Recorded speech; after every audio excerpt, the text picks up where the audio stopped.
નમસ્કાર દર્શક મિત્રો, હું છું પરમાર અનિશા. તમે જોઈ રહ્યા છો લોકસામના ન્યૂઝ. તો જોઈએ આજના સમાચાર. અમરેલીથી અમારા રિપોર્ટર સતીશ રાઠોડ સાથે. અમરેલી જિલ્લામાં ધારી બગસરા રોડ પર હામાપુર ગામ નજીક બે બાઇક વચ્ચે ગંભીર અકસ્માત સર્જાયો હતો. આ દુર્ઘટનામાં બે વ્યક્તિના ઘટના સ્થળે જ મોત થયા હતા, જ્યારે 3 અન્ય લોકો ઈજાગ્રસ્ત થયા હતા. મૃતકની ઓળખ પ્રવીણભાઈ વલ્લભદાસ અને દિનુભાઈ બ્લોચ તરીકે થઈ છે. તેમના મૃતદેહોને પોસ્ટમોર્ટમ માટે અમરેલી સિવિલ હોસ્પિટલમાં ખસેડવામાં આવ્યા છે. ઈજાગ્રસ્તોને પણ વધુ સારવાર માટે અમરેલી સિવિલ હોસ્પિટલમાં રિફર કરવામાં આવ્યા છે. અકસ્માતની જાણ થતાં જ ધારી પોલીસ ઘટના સ્થળે પહોંચી હતી.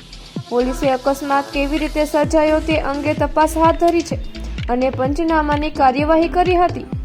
પોલીસે ઈજાગ્રસ્તોના નિવેદનો લેવાની પ્રક્રિયા શરૂ કરી છે અને અકસ્માતનો ગુનો નોંધવા માટેની કાયદેસરની કાર્યવાહી હાથ ધરી છે.